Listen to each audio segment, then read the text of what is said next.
Minha saudação fraterna a todas e todos. Continuando a leitura do caderno Encantar a Política, né? Estamos aqui vamos iniciar o capítulo quinto, o quinto capítulo do caderno Encantar a Política. 2022, eleições e democracia.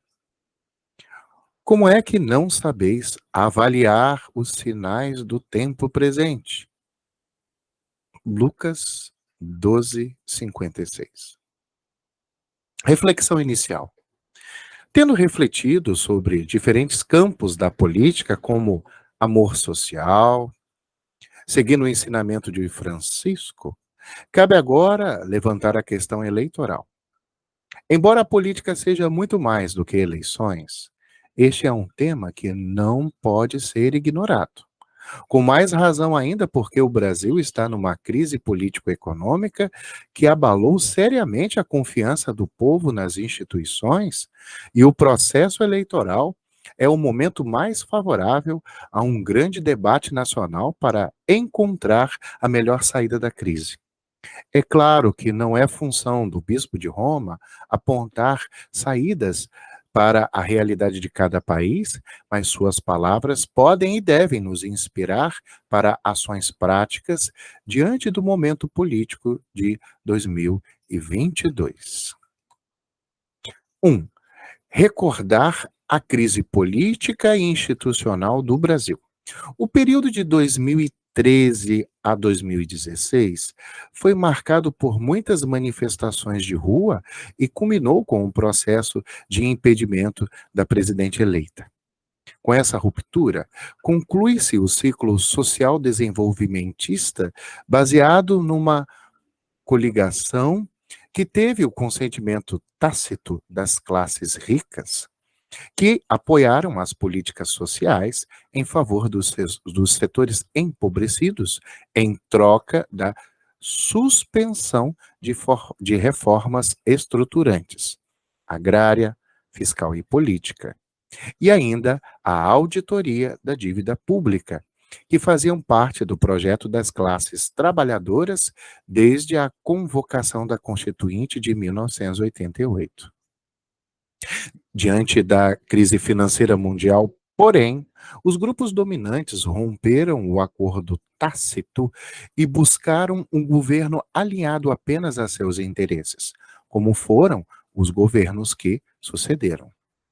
Esses governos acobertam o capitalismo de rapina, cujo lucro vem da apropriação privada de bens comuns e do rentismo, por se tratar daquela economia que mata, como ensina o Papa Francisco. Vemos aí a rapina em estado bruto, praticada por madeireiros, grileiros, garimpeiros e outros invasores de terras públicas ou territórios indígenas, que, protegidos por milícias ou mesmo por policiais e militares, descumprem a Constituição e permanecem impunes, porque se sentem amparados por agentes do governo federal. Mas existe também a rapina sofisticada e legalizada, praticada por banqueiros, empresários do agronegócio, da mineração e de serviços urbanos, que se beneficiam de decretos que favorecem a evasão fiscal, práticas antiecológicas e da exploração e precarização de trabalhadores e trabalhadoras, ao mesmo tempo que dificultam investigações do Ministério Público e da Polícia Federal. Diante dessa realidade de sofrimento, doença, principalmente pela omissão das autoridades públicas no enfrentamento à Covid-19, que gerou um absurdo de mortes no Brasil. Mais de 660 mil. Desemprego, trabalho precário, inflação e fome. Surgem sinais de reativação dos setores derrotados em 2016, como são as manifestações de rua, com participação predominante de jovens. As mobilizações indígenas e outras manifestações que ganham repercussão entre as entidades da sociedade civil, CNBB, OAB, ABI, CBPC, ABC, Comissão de Defesa dos Direitos Humanos, Dom Paulo Evaristo Arnes, CONIC e outras. E com isso alcançaram a esfera da repercussão midiática. Até o presente momento, essas manifestações têm sido antes expressão de reação contra as articulações e ações governamentais e de setores elitistas e conservadores da sociedade civil, do que proposições alternativas, embora já estejam em pauta propostas de frentes populares ou de frentes amplas em torno a grandes temas de consenso. Esses 6 anos de crise político-econômica, agravada pela pandemia da Covid-19, colocaram o Brasil em um impasse. Ou se faz um novo pacto entre a minoria rica e as organizações de trabalhadores e trabalhadoras, ou o Brasil caminhará para um estado de convulsão social ou de regime autoritário, no qual não se admitem divergências. Apesar do agravamento da crise econômica, devido à guerra da Ucrânia e da miséria e da fome que aumentam a cada dia, não há sinais de convulsão social, mas são claros os sinais de construção de um regime autoritário por políticos sem compromisso com o Estado democrático de direito. Confiantes em seu triunfo eleitoral em 2022 e no armamento já em mãos privadas, esses políticos se comportam como se não houvesse futuro e tratam de ganhar o máximo possível no curto prazo. Este é o resultado da afinidade entre o capitalismo de rapina e o oportunismo político.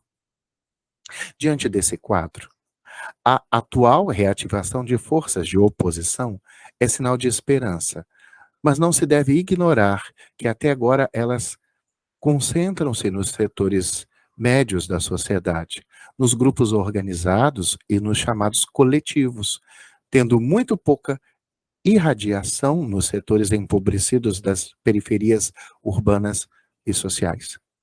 Trata-se de uma reativação que se dá ainda de modo esparso e pouco articulado. Seu poder político e social é pequeno demais para provocar uma reversão do cenário, como parece ser o caso de outros países da América Latina, como o Chile, que agora caminha para livrar-se inteiramente da herança autoritária da ditadura pinochetista.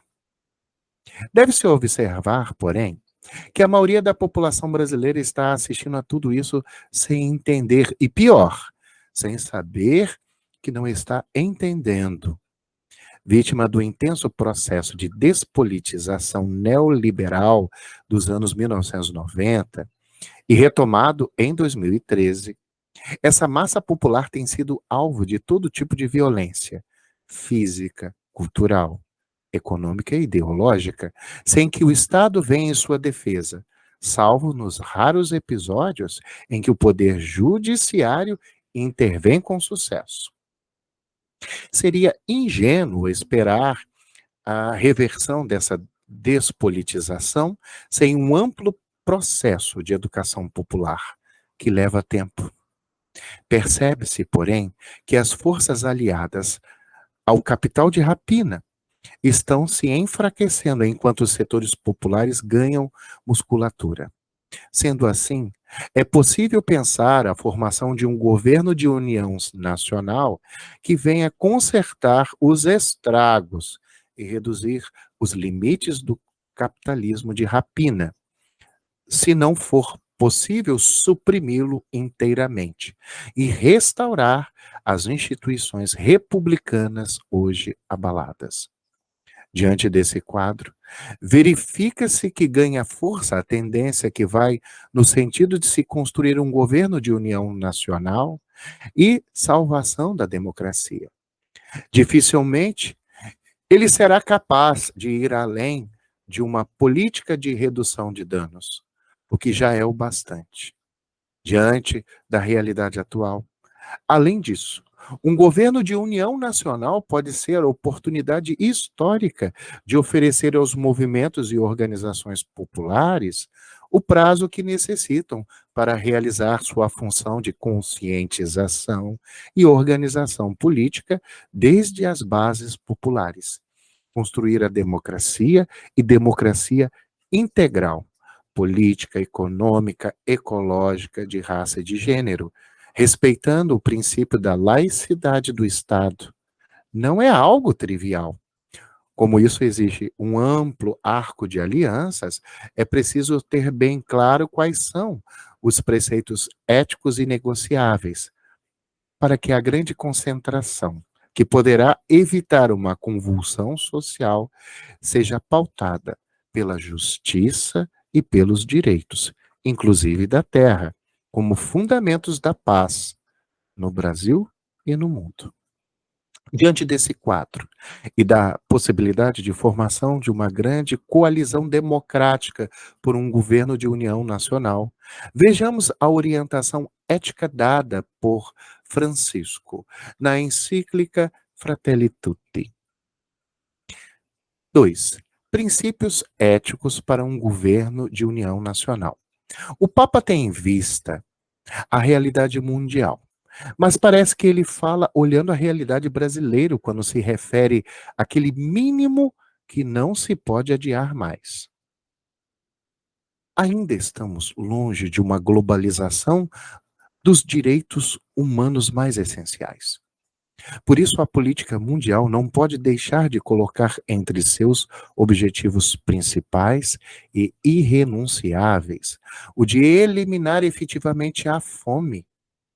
Com efeito, quando a especulação financeira condiciona o preço dos alimentos, tratando-os como uma mercadoria qualquer, milhões de pessoas sofrem e morrem de fome. Por outro lado, descartam-se toneladas de alimentos. Isto constitui um verdadeiro escândalo. A fome é criminosa. A alimentação é um direito inalienável. O Papa vai mais além do princípio ético que coloca sempre a vida acima do lucro, ao afirmar que os alimentos, pelo menos os básicos que matam a fome, não podem ser tratados como uma mera mercadoria qualquer, cujo preço é fixado pelo equilíbrio entre oferta e procura. Ele faz eco a um dito do bispo Pedro Casaldálica: tudo é relativo. Absoluto, só Deus e a fome. É evidente que não se trata de aplicar um princípio ético como se fosse uma política pública, mas sim dar prioridade a políticas de combate à fome e à miséria sobre a política de equilíbrio fiscal. Cabe ao Papa e à Igreja exigirem profeticamente o combate à fome, à miséria e dar exemplos de partilha solidária. Porém, não cabe ao Papa nem à Igreja elaborar e executar uma política pública de combate à fome, pois isso envolve questões de ordem institucional, atribuições do poder municipal, estadual e federal e de ordem econômica. Definir a maneira mais eficaz de arrecadar recursos e distribuí-los entre os diferentes organismos encarregados do combate à fome. Nesse debate, não pode ser esquecida a experiência do programa Fome Zero, de sucesso reconhecido internacionalmente, assim como não pode ser esquecida a tragédia recente do aumento da fome no Brasil devido à política de exportação de alimentos. Ou seja, as formas de combate à fome e à miséria que normalmente a acompanha podem ser variadas, mas sua prioridade absoluta não pode ser negociada. A segunda prioridade indicada pelo Papa é o trabalho.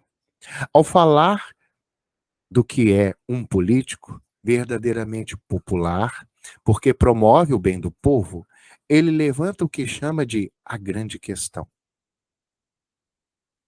A grande questão é o trabalho. Esta é a melhor ajuda para um pobre, o melhor caminho para uma existência digna. Por isso, insisto que ajudar os pobres com o dinheiro deve ser sempre um remédio provisório para enfrentar emergências. O verdadeiro objetivo deveria ser sempre consentir-lhes uma vida digna através do trabalho. Por mais que mudem os sistemas de produção, a política não pode renunciar ao objetivo de conseguir que a organização de uma sociedade assegure a cada pessoa uma maneira de contribuir com suas capacidades e o seu esforço. Com efeito, não há pobreza pior do que aquela que priva do trabalho e da dignidade do trabalho. Numa sociedade realmente desenvolvida, o trabalho é uma dimensão essencial da vida social, porque não é só um modo de ganhar o pão, mas também um meio para o crescimento pessoal, para estabelecer relações sadias, expressar-se a si próprio, partilhar dons, sentir-se corresponsável no desenvolvimento do mundo e, finalmente, viver como povo. Essa prioridade conferida ao trabalho ganha especial relevância no caso brasileiro, em que o desemprego atinge taxas vergonhosas, apesar das reformas que tiraram a segurança do emprego e precarizaram as relações de trabalho. Reformas essas que foram enganosamente feitas exatamente com o argumento de melhorar o nível do emprego e as condições de vida do povo. Reverter essa situação não é algo que se faz de um dia para o outro, mas algumas medidas devem ser tomadas imediatamente, antes que esse problema se agrave e deixe cicatrizes sociais irremediáveis no trabalhador, na trabalhadora, especialmente sendo jovens e nas suas famílias. Embora seja indispensável uma política que dê incentivos econômicos à criação de novos postos de trabalho, ela seria insuficiente se não tiver como contrapartida uma sólida organização de movimentos de trabalhadores e trabalhadoras. É o que diz Francisco ao valorizar os movimentos populares. A grande questão do trabalho não está desvinculada de uma política pública de Estado que inclua a renda básica universal incondicional para redefinir as relações no mercado laboral, garantindo às pessoas a dignidade de rejeitar condições de trabalho que as aprisionam na pobreza. O Brasil tem aprovada uma lei de renda básica, mas nunca foi colocada em prática. 3. O papel dos movimentos populares. Enfim, Francisco retoma um tema que lhe é caro, o papel dos movimentos populares, que reúnem desempregados, trabalhadores precários e informais, e tantos outros que não entram facilmente nos canais já estabelecidos.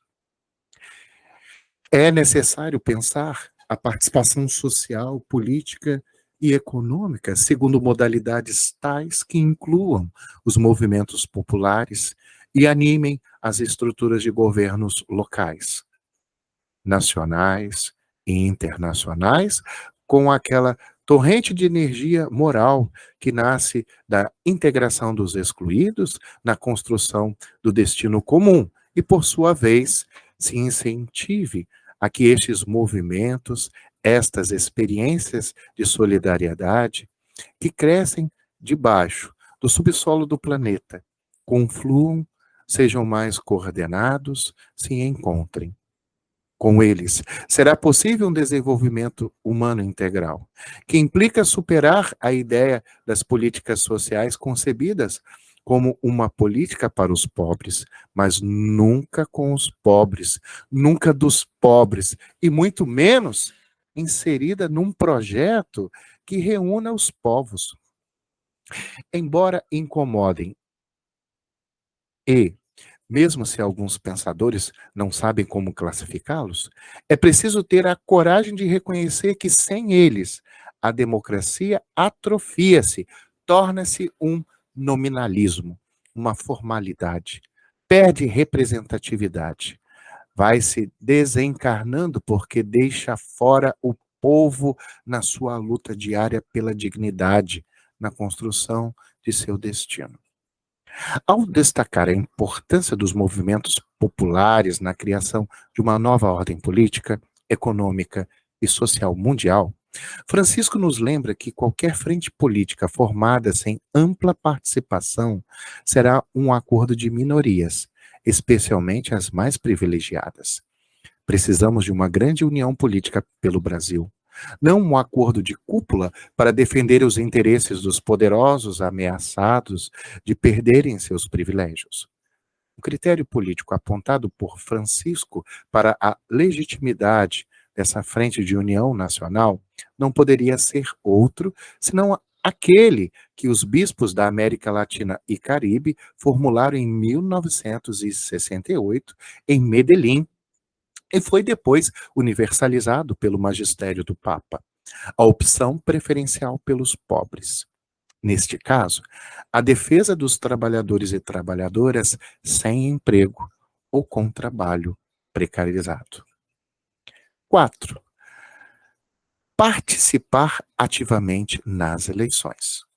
Ao concluir este estudo sobre a política, fica claro que ela não se reduz ao processo eleitoral, mas este é um momento muito importante para a tomada de decisões políticas e nossa omissão seria uma falta grave. Como vimos acima, elas podem definir os rumos do Brasil, se no sentido de maior democracia ou no sentido de um sistema que mata, como fala Francisco. Por isso, nos vemos motivados a oferecer ao leitor ou leitora algumas indicações práticas para a participação no processo eleitoral. Importante observar se os candidatos efetivamente estão comprometidos com a defesa da vida em todas as suas etapas, da fecundação à morte, durante a vida em todas suas fases e riscos, até o declínio natural. Nomes que assustam o compromisso de trabalhar por políticas públicas que assegurem a proteção das mulheres, gestantes, nascituros e também dos mais empobrecidos, principalmente das periferias geográficas e existenciais, em situação de vulnerabilidade, vítimas de violências, de discriminações, idosos, povos originários, indígenas e comunidades tradicionais. Ao assistir aos debates de candidatas ao Poder Executivo, presidente e governador ou governadora, prestar atenção nos planos de governo apresentados. São propostas viáveis ou são planos mirabolantes? É preciso que a escolha do candidato, dos candidatos e candidatas ao poder legislativo, deputados, deputadas e senador, senadoras, seja coerente com a opção pela candidato, candidata ao executivo, visto que no atual modelo político, o chefe do poder executivo só governa com apoio parlamentar. Lembrar-se que o voto para o legislativo, deputado, deputada, vai primeiro para o partido e federação partidária, a qual o candidato, a candidata, a pertence. E só depois conta para a sua classificação entre os nomes eleitos. Por isso, é importante observar a lista dos candidatos e das candidatas do partido ou federação partidária, também conhecido como coligação, para que o voto ajude a eleger uma pessoa com os mesmos princípios da pessoa preferida, caso esta não tenha votação suficiente para conquistar a vaga. Se a pessoa está se apresentando à reeleição, checar como se comportou em votações em que a CNBB se posicionou claramente. Não se deve votar, por exemplo, quem apoiou a emenda constitucional número 95 de 2016/2016, que estabelece o teto de gastos por 20 anos para políticas públicas. Nem em quem votou a favor da reforma trabalhista, da redução da maioridade penal, da reforma da Previdência Social, ou contra os povos indígenas, ou favorável à legalização da grilagem ou ao pacote do veneno, autorização para o uso de agrotóxicos proibidos em outros países do mundo, por exemplo. Questionar quem se apresenta como pessoa religiosa, mas que não coloca seu mandato a serviço dos setores sociais mais esquecidos pelas políticas sociais. Vale lembrar que o Estado é laico, ou seja, ele não pode assumir uma religião, nenhuma mistura de religiões, tampouco usá-las para fins políticos, mas deve-se respeitar as religiões e igrejas de pertença das pessoas. Além da escolha no momento do voto, tem grande valor apoiar alguma candidatura de pessoa em que se pode confiar. Alguns critérios podem ajudar a discernir no momento de se definir o apoio a uma candidatura. Alinhamento das propostas da candidatura com o ensino social da Igreja atualizado pelo Papa Francisco, apresentado nas encíclicas comentadas. Laudato Si, Fratelli Tutti, a Constituição Pós-Sinodal, né, sobre a Amazônia, né? Coerência com as posições da CNBB ao tomar posição pública em defesa dos direitos sociais, direitos humanos, direitos ecológicos, direitos econômicos e direitos culturais. Ter uma prática de compromisso com as lutas populares e dos setores marginalizados, pois não adianta ser católico ou cristão quem não defende os direitos humanos e a Mãe Terra. Disposição para realizar o mandato popular participativo no modelo de mandatos coletivos que emergem de novas práticas na política partidária. Valorizar candidaturas que representem setores e identidades que estão subrepresentadas nos parlamentos, subrepresentadas nos parlamentos, assembleias estaduais, distrital, Câmara e Senado Federal. Por exemplo, indígenas, afrodescendentes, negros e negras, quilombolas, mulheres, minorias discriminadas, trabalhadores e trabalhadoras, desde que sejam pessoas atuantes em suas lutas emancipatórias, em sintonia com um projeto de sociedade de justiça, paz e integridade da criação. É importante que haja efetiva participação antes das eleições gerais de 2022, com a utilização, por exemplo, deste caderno de formação política, visando a conscientização do eleitorado para o voto consciente e combate à corrupção eleitoral. Depois, durante o período eleitoral, contribuindo no apoio a candidaturas dignas e populares e denunciando a compra de voto, o uso da máquina e as violências e intimidações que possam surgir. E após a divulgação dos resultados das eleições, é necessário criar e participar de grupos de acompanhamento legislativo, GAL, e também de acompanhamento dos demais poderes públicos, executivo e judiciário, além de conselhos de políticas públicas e de audiências públicas para exercer o controle social sobre os poderes constituídos. São muitas as possibilidades e as atividades que podemos fazer.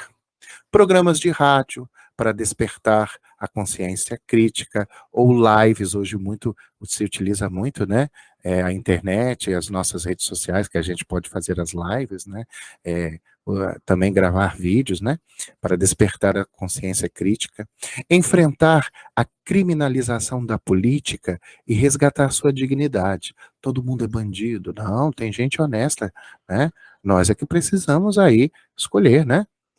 Promover reuniões nas casas e rodas de conversa para debater candidaturas que atendam aos critérios acima apresentados.